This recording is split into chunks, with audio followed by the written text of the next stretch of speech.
Hello everyone and welcome to the probably one of the last videos on the A320 concerning decals, because you know what? We're just about done. So I have the wings and the engines assembled here to kind of go over what is needed next. To do this, you're going to need the same things that I included on the fuselage video. A low-powered hairdryer does work remarkably well. You don't really need it as much on the fuselage, or I mean on the wings as you did the fuselage, just because the decals are on flatter surfaces. You don't really have to use it. But I find out that after you put the decal on, hit it with a touch of heat, press it down, it really helps that adhesive really dig into that surface. A little bit of tape. This to me, 6mm tape works good if you want to mark where the position of the decals go. I didn't actually use this on these decals. I actually freehanded. But if you want to do a little bit better job, this stuff is amazing. You'll need your scissors as well.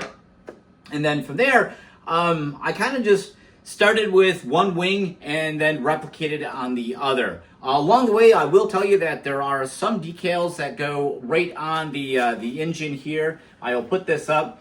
You can kind of see them there. There are 3 yellow arrows that point downward.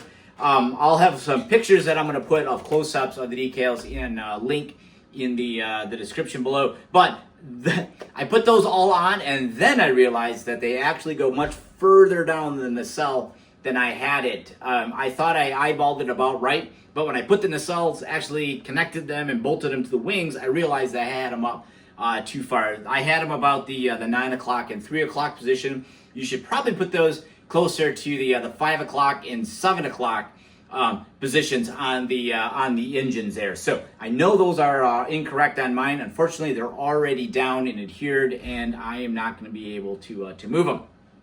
So from there, the big thing when you do the wings is there are left side decals and there are right side decals. Make sure you separate those out. Put all your right decals with the right wing, all your left decals with your left wing, and just go ahead and keep them separate. You don't want to accidentally intermix the two.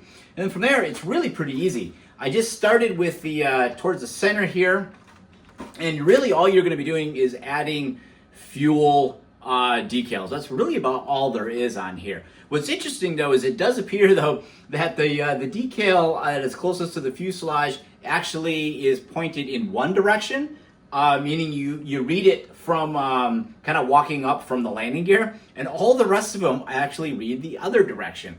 The pictures that I received most certainly indicated that you could see the leading edge toward the bottom of the text out here, and the leading edges to the top of the text on this side. So I can't really explain that other than that is how it looked in the images that I had. You may find some better images than I had and do something a little bit different.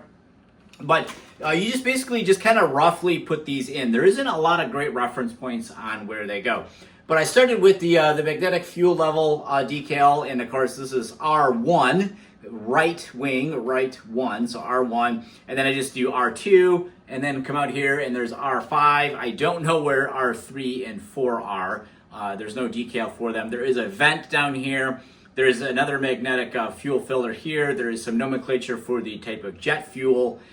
There's a vent located approximately here. And then, of course, your landing light that is retracted goes just about at the kind of the leading edge of the gear door. There's not many decals to go on here. There's actually quite a few decals that go on the motor or on the engine, but they are black on the decal sheet. And once you paint this blue like I did on my Delta Airlines A320, they don't show up. So I added a few of them, and then I gave up because I realized that black no grab text on these little fins here can't be seen anyway. So, and as I mentioned, these 3 arrows here are in the wrong position. You need to actually lower them down. I thought they were pointing to this character line or this access panel line right here. That is actually supposed to be somewhere down here instead. So yes, I know those are wrong. Yes, I'm sure someone will point it out if they get this far in the video, but I already know that, so I ruined all your fun. The other thing you're going to need to do is you want to add the emergency exit decals. These are really easy to install.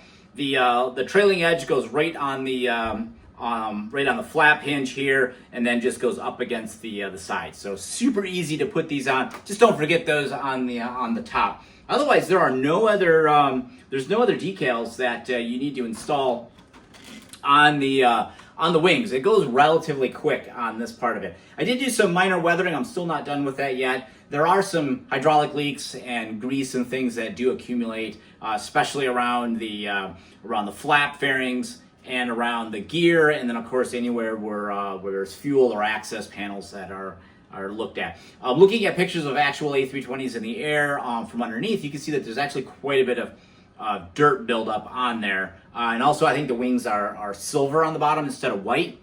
In hindsight, I probably could have painted these silver instead of white, but oh well, it's already done, and I think it's going to look really nice in the white, but it's kind of hard. They're pretty grungy underneath there from wear and tear. And then go ahead and just put the winglets on. There are some decals that look like they go on the winglets, but I did not find exactly which ones those are, so I don't have any of those on there.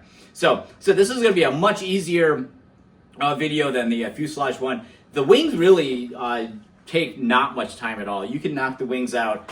I think I had a cup of coffee while doing mine, and I got them done here really, really quick. And then I just did some light weathering. I'll go do a couple more layers of weathering on here. Then I'll go ahead and seal that all with a gloss clear coat, and that should make it really neat. One thing that's interesting to note, on the spinner, there's actually an included decal that's actually like a little spiral, and that's supposed to let crew members know, like, oh, that engine is freewheeling, it's spinning, not to get too close to it. It's just a visual indicator. Interesting enough, the A320 doesn't use that little spiral. It actually has a white or a silver vertical stripe that sits on there. Well, I say vertical, but it's vertical on mine, but it will move. They use a stripe that just points straight up, kind of like the needle on a gas gauge or your speedometer in a car. So I actually just hand painted that on there rather than using the spiral decal. So interesting enough, if it's the Neo option, it's got that little straight line. If it's the non-Neo option, it has the spiral. So just something I learned along the way, thought I'd pass that along. If you guys got any questions at all on the decals on the wings, just pass them along.